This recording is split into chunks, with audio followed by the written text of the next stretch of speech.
Oral Roberts, Kenneth Hagin, Kenneth Copeland. Oral Roberts, the world's most famous faith healer until Benny Hinn came on the scene. Kenneth Hagin, the father of the modern Word of Faith movement.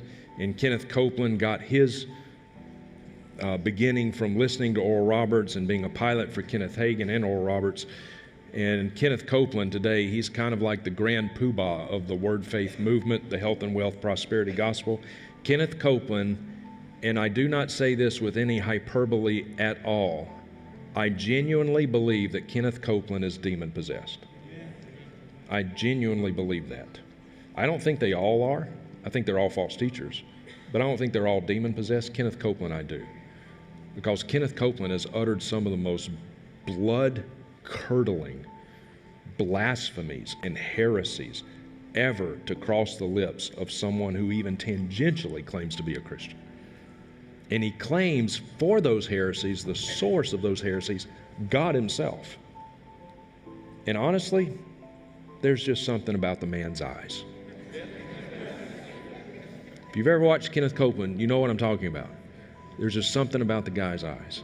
I really believe he's demon-possessed. He's one of the darkest individuals ever to disgrace the name of Christ.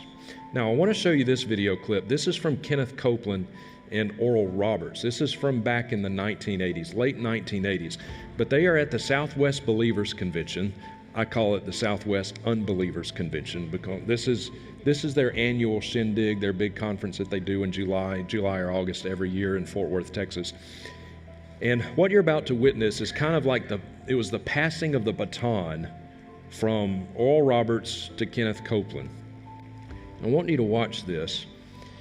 And before I play it, though, I want to show you this text because it's pertinent to what we're about to see.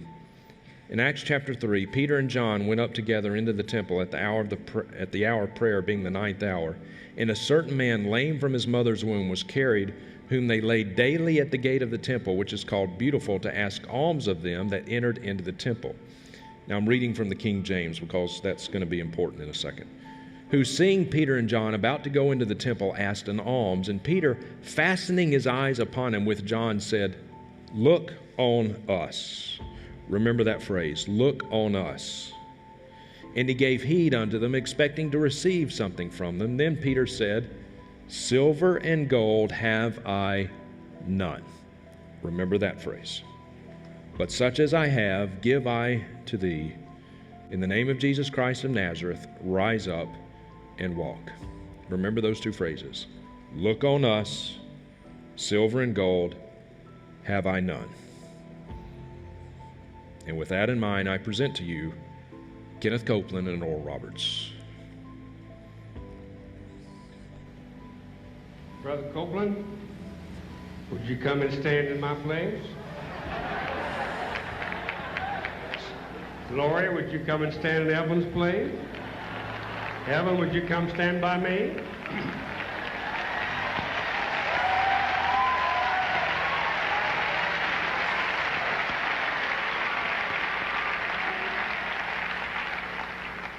Now, Brother Copeland and your dear wife, Gloria, would you look at us?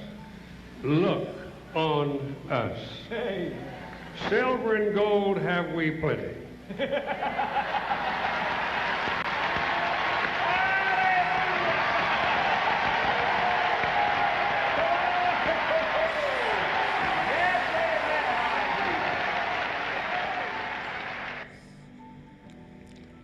Look on us. Silver and gold have we plenty.